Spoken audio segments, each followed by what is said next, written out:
பழமையான இந்த கோவிலை நல்ல முறையிலே திருப்பணி செய்து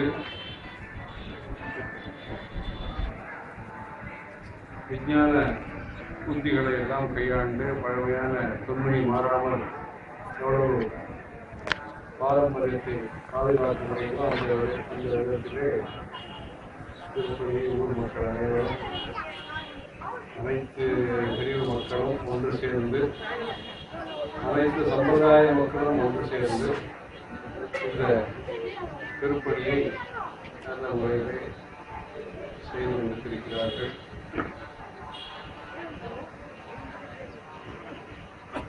இந்த உத்தர நிறுவனை பற்றி பெரியவர்கள் தன்னுடைய பிரசங்கத்திலே மிகவும் விசேஷமாக சொல்லி பல எழுத்தாளர்களும் அதை இந்த உத்தரவுகளை பற்றி அதை பின்பற்றி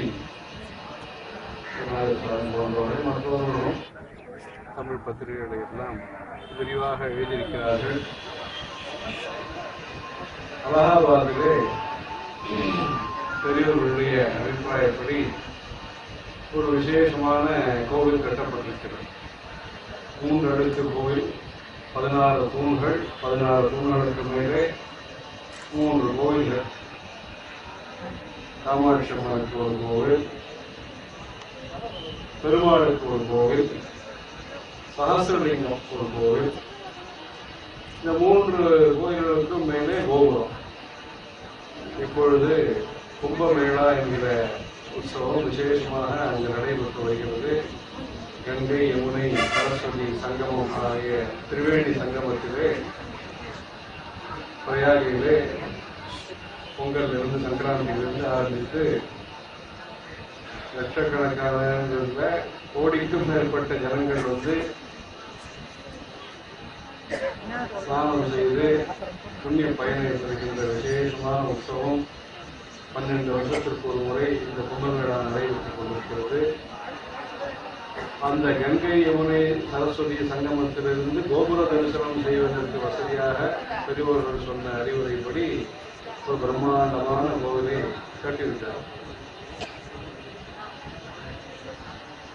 சமயத்திலே அந்த 16 தூணுக்கும் கீழே கங்கை தீர்த்தம் வந்துருச்சுன்னா சமயத்தை அது தெப்போத்சவம் மாதிரி கூட அந்த மாதிரி ஒரு பக்கம் ரோடு, இன்னொரு பக்கம் கங்கை. அந்த இடத்திலே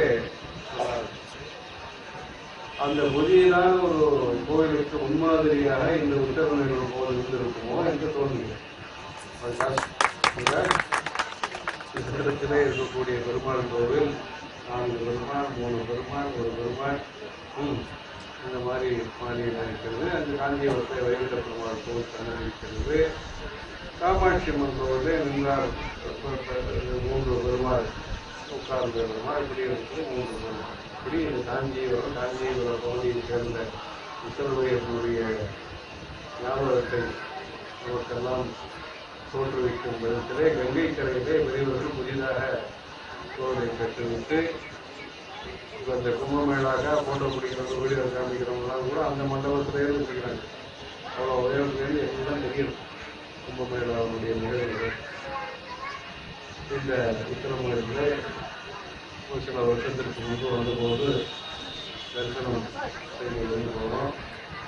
பார்த்தா அது நிறைய இது இல்லாமல் பழமையான முறையிலே கோயில் திருப்பணி செய்திருக்காங்க. ஆனால் நல்ல விருந்த சத்தை எடுத்துக்கொண்டு ரொம்ப மரப்படுத்தி எல்லாம் கட்டி இப்போ ஏதோ மரம் செடி கொடி அப்படி இருந்தது. அப்போ வரும்போது அந்த வழியாக தான் கூப்பிட்டு வந்தாங்க. இப்போ பார்த்தா நல்ல வழியெல்லாம் நுழைவு வாயெல்லாம் நன்றாக அமைத்து நல்ல முறையிலே அனைவரும் சேர்ந்து எப்படி தேர் திருவிழா செய்வார்களோ அதே போன்று அனைவரும் ஒற்றுமையோடு, உற்சாகத்தோடு, பக்தி சந்தையோடு இந்த திருப்பணியை செய்து கும்பாபிஷேகம்லாம் நடைபெறுகிறது. நந்தியெல்லாம் எவ்வளோ பயிற்சி வைக்க முடியுமோ அதே மாதிரி வச்சு பாருங்களுக்கு மரகத அது ஒரு விசேஷம். அந்த பத்திரங்கள்லாம் அவருடைய பீடத்தில் இருக்கிறது. விசேஷமான ஒரு நூதனமாக பிள்ளையார் சன்னதி, சன்னதி சந்நிதி இது இல்லை, மூர்த்திகள் அதே இந்த இடத்துல சண்டிகேஸ்வரர் இடத்துல எல்லாம் வச்சு சிறப்பான முறையில் இந்த கோவில் மூலமாக அனைத்து மக்களுக்கும் கிராமத்தில் இருக்கக்கூடிய அனைத்து மக்களுக்கும் சுபிட்சமும் ஆரோக்கியமும் சாந்தியும் கிடைப்பதற்கு ஏதுவாக இந்த